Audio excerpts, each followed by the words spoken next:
The small cabin sat nestled between tall pines, its wooden walls weathered by countless seasons. Smoke curled from the stone chimney, dancing against the backdrop of mountains that stretched toward the heavens. Inside, 12-year-old Anna stirred a pot of rabbit stew hanging over the hearth fire. The aroma filled the single-room home she had lived in alone for the past 3 years.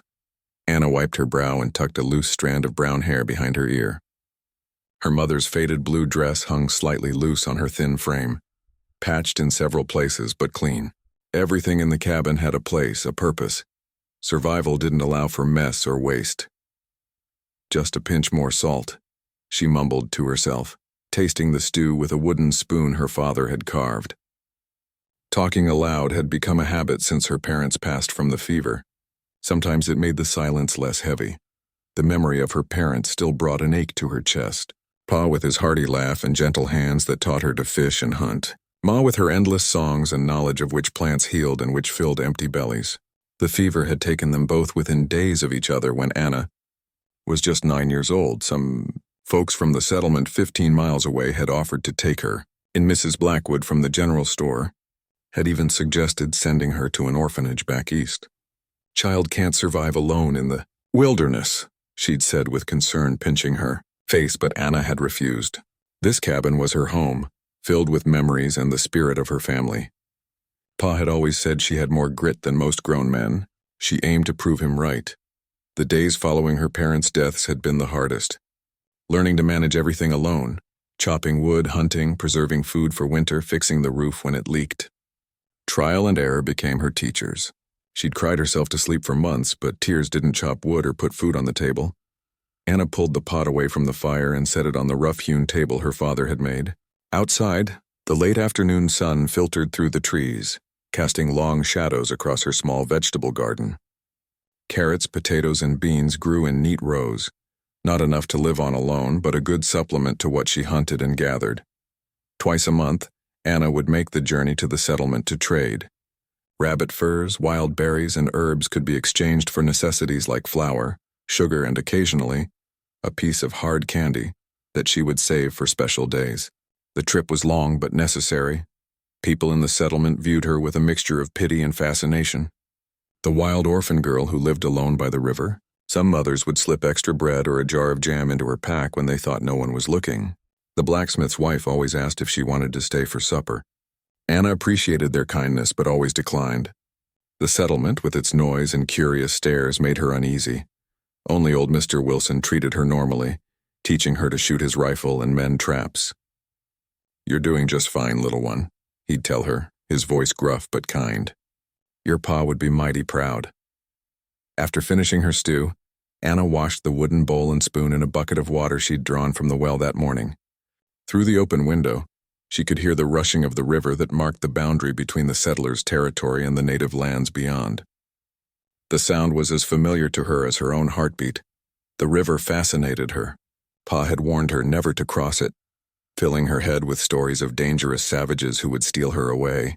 But sometimes, when she went fishing or to gather water, she'd catch glimpses of people on the other side, women carrying baskets, children playing, men hunting.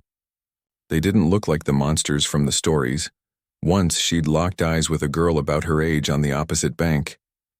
For a brief moment, curiosity had replaced fear in both their gazes, before adults had hurried the other girl away.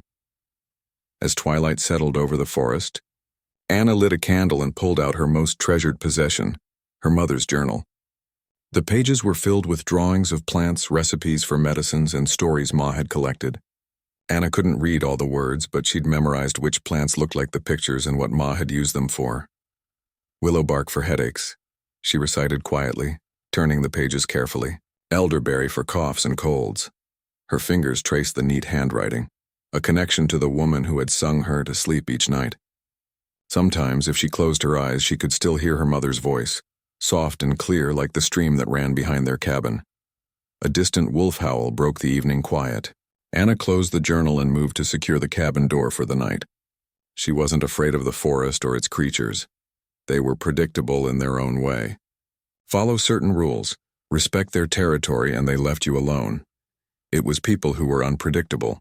Traders passing through would sometimes stop at her cabin, seeking shelter for the night. Anna had learned to judge character quickly.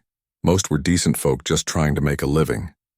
But occasionally the look in a traveler's eye would send warning shivers down her spine.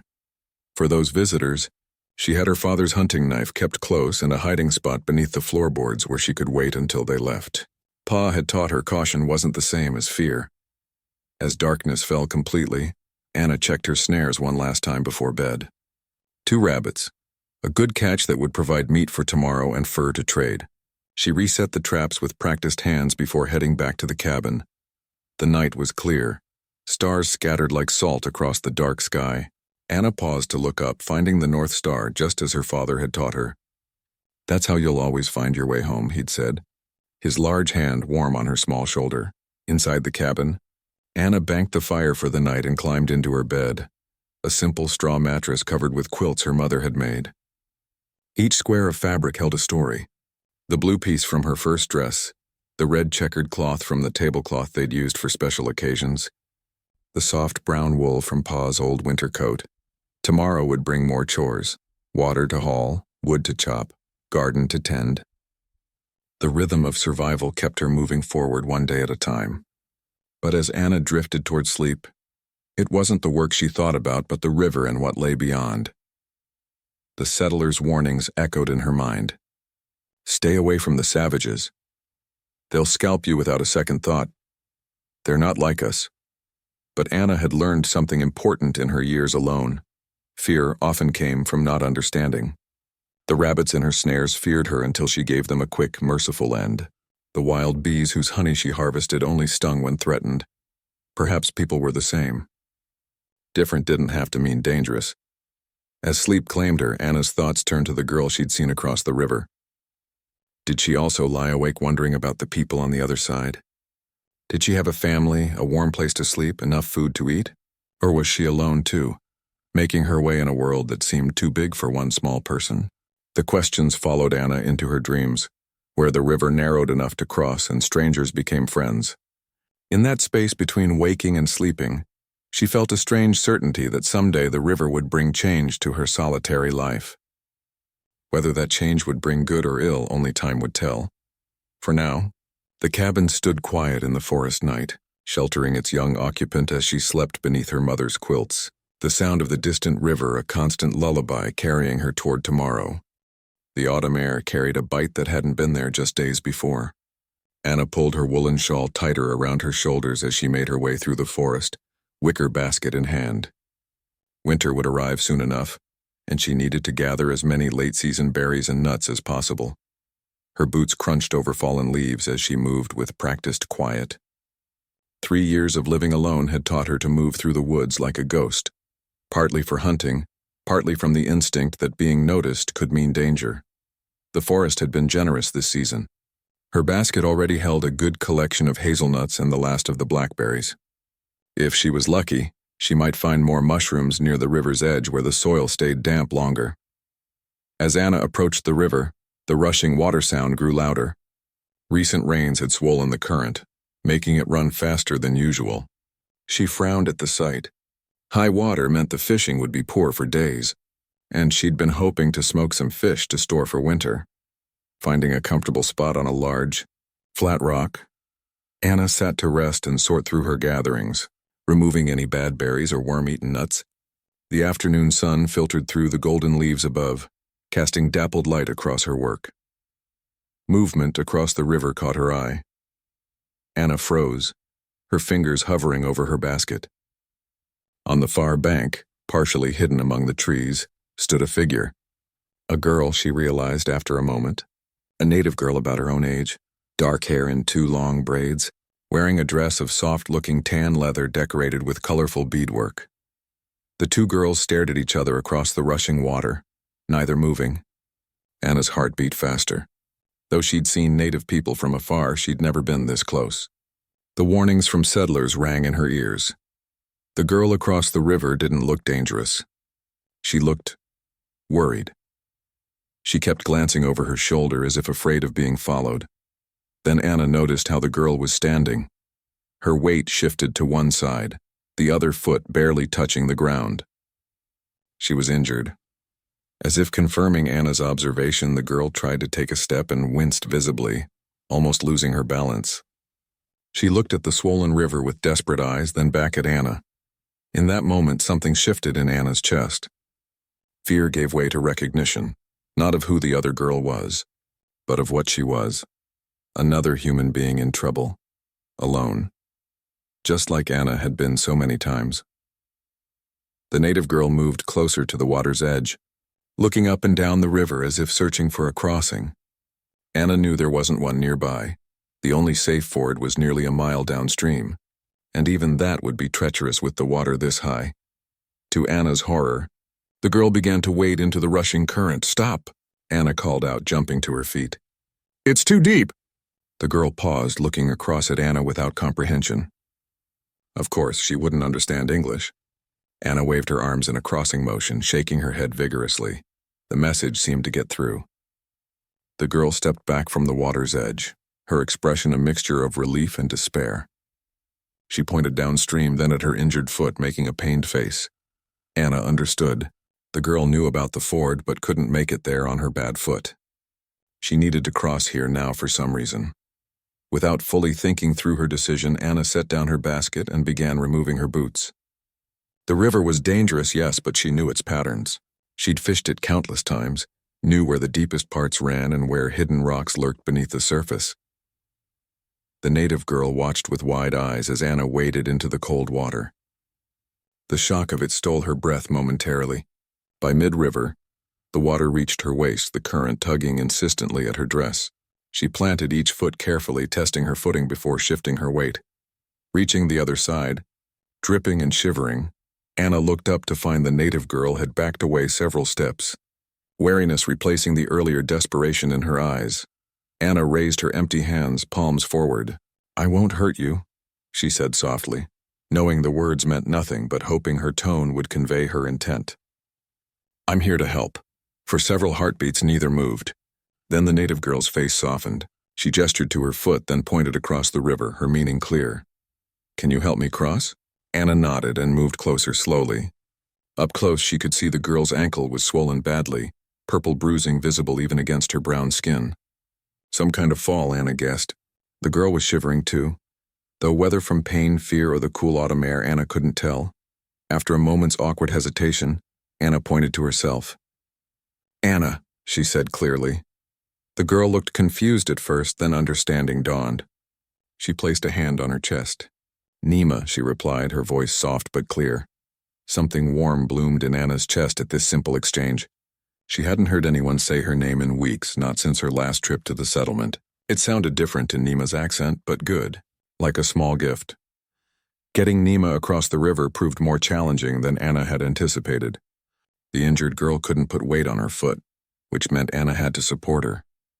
Their height difference, Nima stood several inches taller, made balance even more precarious. Halfway across, Anna's foot slipped on a mossy rock. Both girls plunged briefly beneath the cold water before Anna found her footing again. They emerged gasping, Nima's fingers digging into Anna's shoulder with surprising strength. "We're okay," Anna soothed, though her teeth chattered from the cold. Almost there. By the time they reached the far bank, both were soaked and shivering. Anna quickly retrieved her basket and boots, then indicated for Nima to follow her to the cabin. The native girl hesitated, looking back across the river with conflicted eyes. Anna pointed to the darkening sky, then to Nima's injured ankle, trying to convey that night was coming and her injury needed care.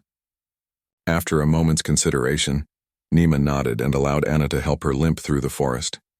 The walk to the cabin took 3 times longer than usual.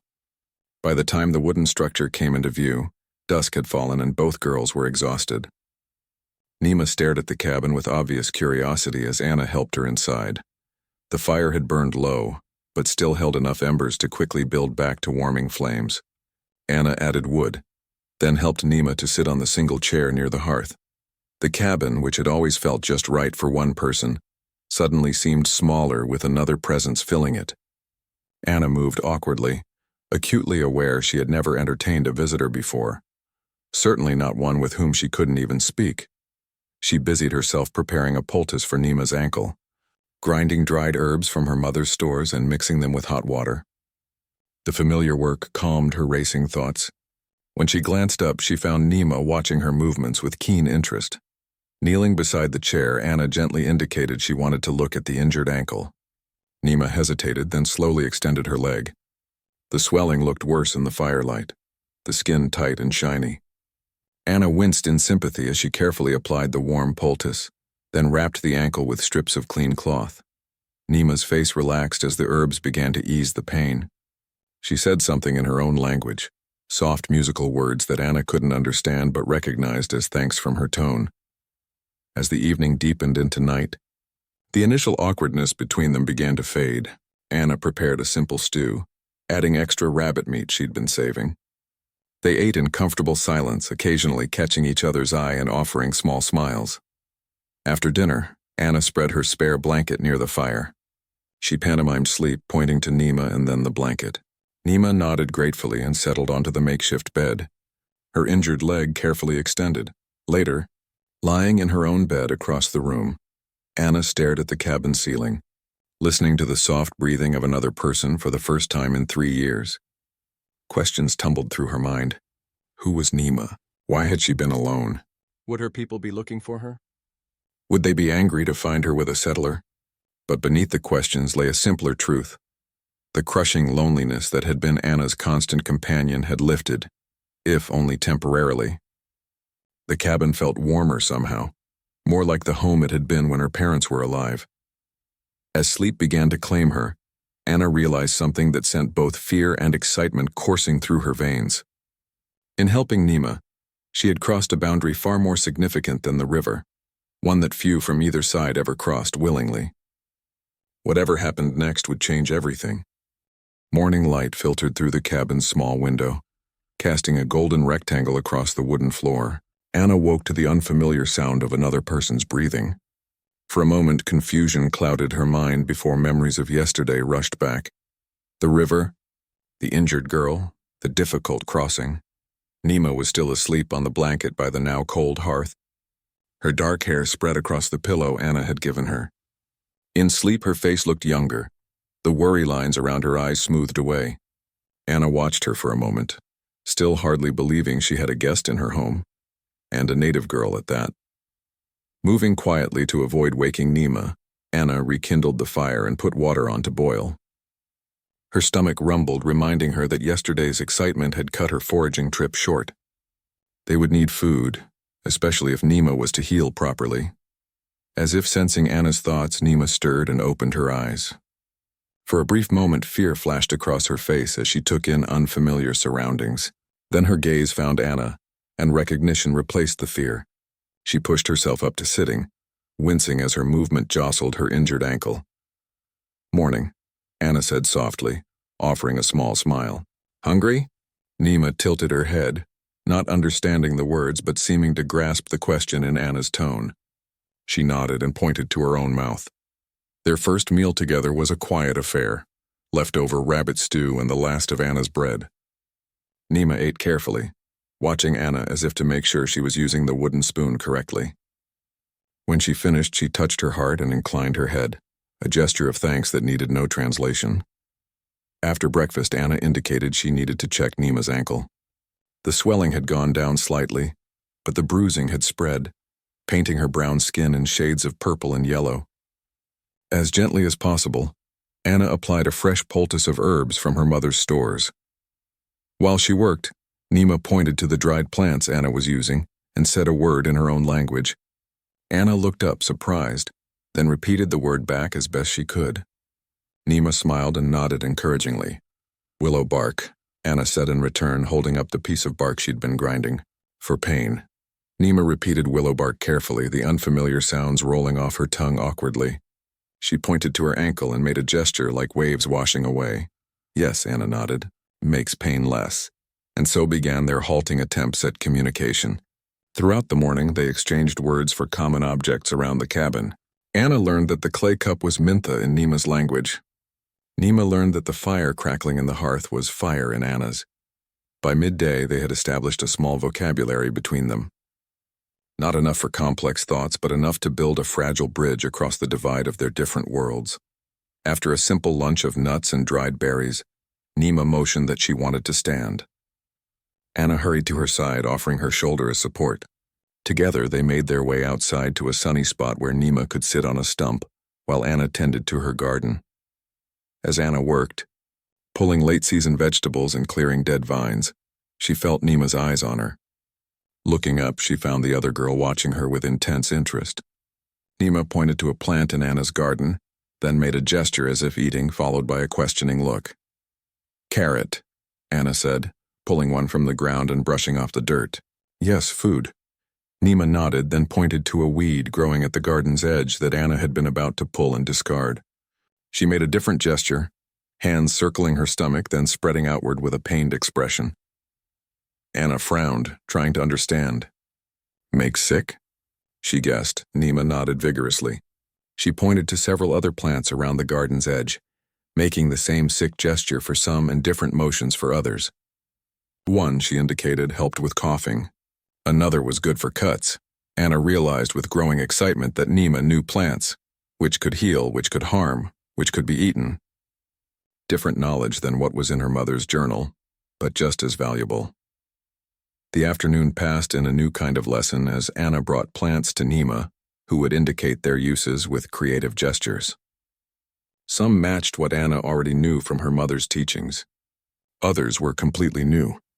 For the first time since her parents' deaths, Anna felt the thrill of learning something new, not through trial and error or dim memories, but from another person's wisdom. Despite the language barrier, Nima was proving to be a teacher of sorts. When evening approached, Anna helped Nima back inside and settled her by the fire.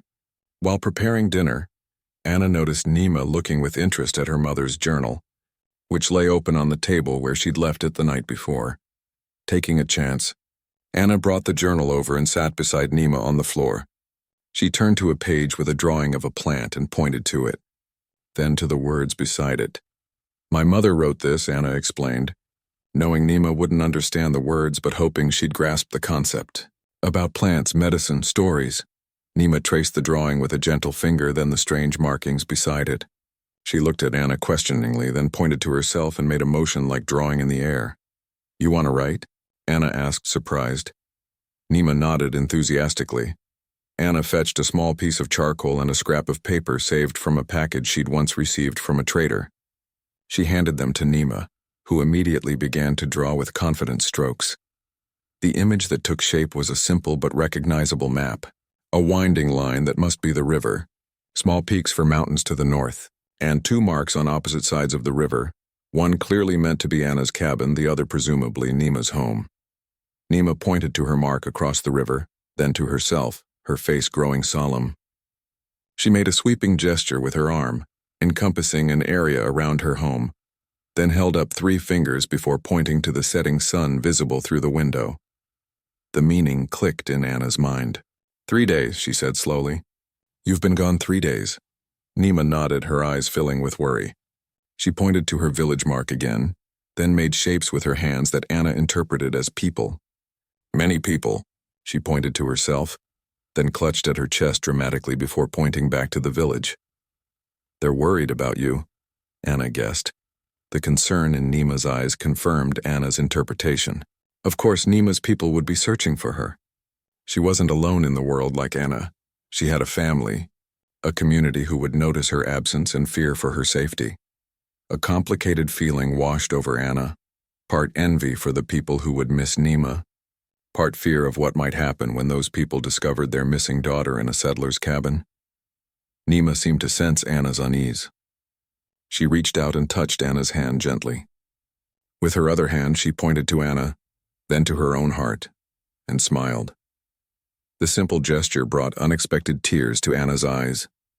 No words existed between them for what Nima was trying to say, but Anna understood nonetheless. Friend. The concept transcended their different languages, their different worlds. That night, after Nima had fallen asleep, Anna sat by the dying fire thinking about what tomorrow might bring. Nima's ankle was improving, but not enough for her to make the journey home alone, especially not across the river. Yet every day that passed increased. The danger that searching parties might find her here, situation Anna wasn't sure would end well for either of them, the story settlers told about the native people were uniformly terrifying, tales of ruthless warriors who showed no mercy to those who crossed their paths. But Nima's gentleness contradicted everything Anna had been taught to believe. If Nima's people were anything like her, perhaps the stories weren't entirely true. As the fire burned down to embers, Anna made her decision. Tomorrow she would help Nima return home.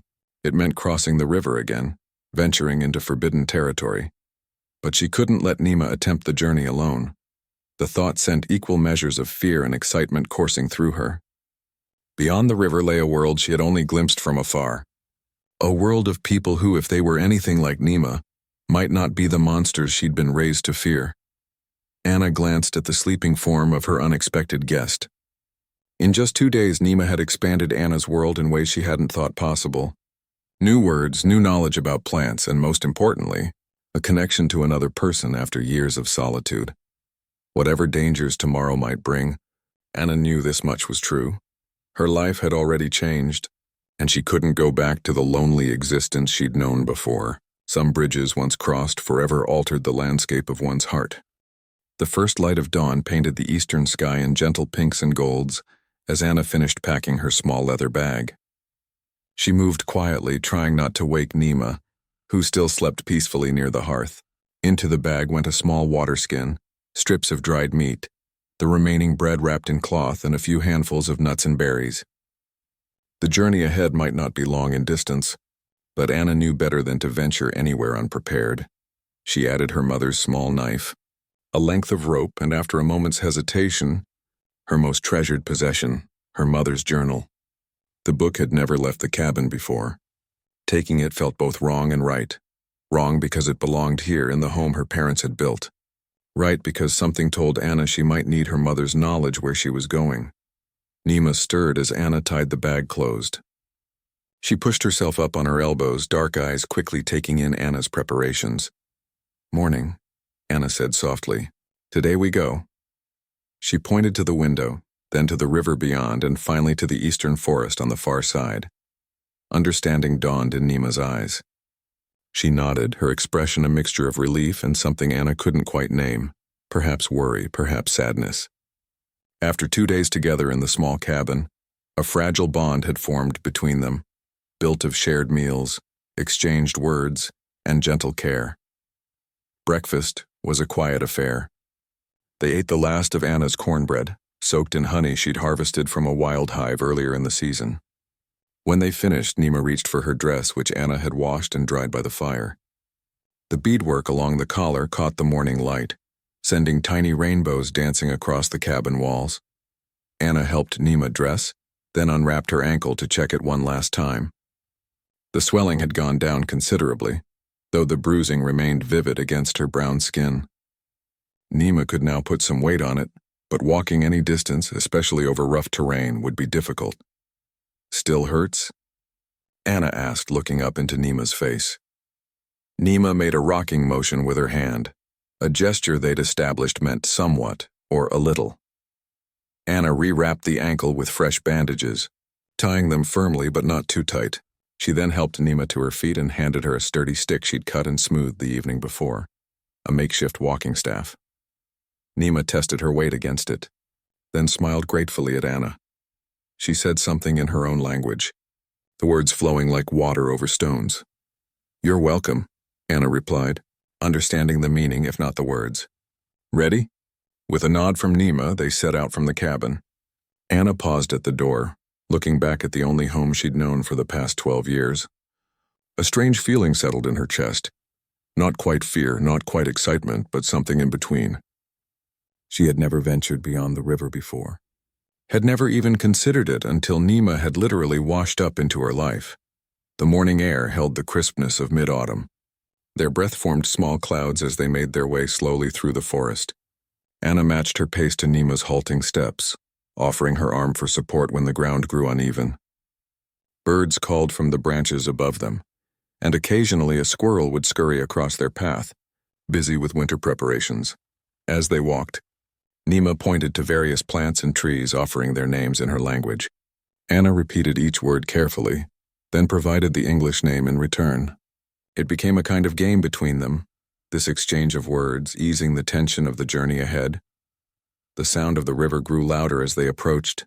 Anna felt Nima stiffen beside her, her grip on Anna's arm tightening. The memory of her near drowning was clearly still fresh. "It's okay," Anna soothed, patting Nima's hand. "I know a better place, safer." Instead of heading directly to the river, Anna led them downstream. The going was slower here, the undergrowth thicker, but Anna pushed forward with confidence. After nearly an hour of careful navigation, they emerged at a bend in the river where the water spread wider and shallower across a bed of smooth stones. "The crossing," Anna explained, pointing to the ford. Even with the recent rains, the water here wouldn't rise above their knees. More importantly, the current was gentler, the riverbed more stable. Nima studied the crossing, then looked at Anna with grateful eyes. She pointed to her injured ankle, then to the river, and finally to Anna with a questioning tilt of her head. "Yes," Anna nodded. "I'll help you. We go together." Before stepping into the water, Anna paused to remove her boots and roll up her dress to her knees. She helped Nima do the same with her buckskin dress. The morning air was cool against their bare legs, but Anna knew wet clothing in autumn weather could be dangerous. Better a brief chill than sodden garments that would steal their body heat for hours. With her bag secured across her body and Nima's arm firmly around her shoulders, Anna stepped into the river. The cold water made her gasp, but she pressed forward, testing each step before committing her weight. Beside her, Nima moved with careful determination, her face set in concentration. Midway across, the current tugged at their legs with more force than Anna had expected. The recent rains had changed the river's patterns, making even this familiar ford treacherous. She tightened her grip around Nima's waist. "Careful," she cautioned, searching for solid footing among the slippery stones. Slow steps. A misstep sent Nima stumbling, her injured ankle unable to stabilize her. Anna braced herself, bearing Nima's weight as the cold water swirled around their legs. For a heart-stopping moment, it seemed they might both go down, but Anna's feet found purchase on the riverbed and she steadied them. Nima's fingers dug into Anna's shoulder, her breathing quick with fear, but she didn't cry out, didn't panic. Instead, she took a deep breath and nodded for Anna to continue. Step by careful step, they made their way forward. The water level began to drop as they neared the far bank. Relief flooded through Anna as her feet touched the pebbled shore of the eastern side, territory she had only ever viewed from a distance. They climbed onto dry land, both shivering from the cold water and the exertion. Anna helped Nima to a fallen log where they could sit and dry their feet before putting on their footwear again. The morning sun had risen higher now, its warmth a welcome comfort against the autumn chill. As Anna wrung water from the hem of her dress, she realized with a sudden clarity that she had done it. She had crossed the river, ventured into the forbidden territory her father had warned her about. The thought brought both exhilaration and apprehension. She was now truly in unknown lands. Nima seemed to sense Anna's thoughts. She reached out and squeezed Anna's hand, then pointed to herself and nodded reassuringly. The message was clear: "You're with me. It will be okay." Once they had rested and dried off as best they could, they continued eastward. Nima now took the lead, though she still leaned on both her walking stick and Anna for support. The forest on this side of the river was different somehow, not in the types of trees or plants, which were largely the same, but in its feeling. Anna couldn't explain it, but these woods felt more watched. They had been walking for perhaps an hour when Nima suddenly stopped, her head tilted as if listening. Anna froze beside her, straining her own ears. At first she heard nothing beyond the usual forest sounds: wind in the leaves, birds calling, the distant river. Then she caught it, a faint sound like a wooden flute rising and falling in a pattern too regular to be natural. Nima's face lit up. She turned to Anna with excitement and pointed in the direction of the sound. "Your people?" Anna asked, her stomach tightening with a mixture of relief and new anxiety. Nima nodded vigorously. She said something in her language, then mimed blowing on a flute before pointing to her eyes and making a sweeping motion around them. "They're searching for you," Anna guessed. "With signals," Nima confirmed this with another nod. She tugged at Anna's hand, eager to move toward the sound, but Anna hesitated. The reality of their situation suddenly hit her full force. She was deep in native territory. What would happen when Nima's people found their missing daughter in the company of a settler girl? Nima sensed Anna's reluctance. Her eyes softened with understanding. She placed a hand over her heart, then over Anna's, and spoke earnestly in her language. Though Anna couldn't understand the words, their meaning was clear. Trust me. Taking a deep breath, Anna nodded. Together they moved toward the flute sound, Nima now moving with renewed energy despite her injured ankle. As they walked, she began to call out in her language, not loudly, but in a clear, carrying voice that would reach further than Anna had expected. The flute music stopped abruptly. Then, after a moment of silence, it started again. Closer and with a different pattern, Nima smiled and squeezed Anna's hand. "They heard you," Anna said, her heart racing. The forest ahead of them rustled with movement. Anna stopped, instinct telling her to flee. But Nima held her ground, still calling out in her musical language. Through the trees, Anna glimpsed figures moving toward them. At least 3 people, moving with the silent efficiency of those who knew these woods intimately. Nima turned to Anna one last time before they would be discovered. Her dark eyes held a mixture of gratitude, friendship, and something like a promise. She squeezed Anna's hand once more, then released it as the first of her people emerged from the trees.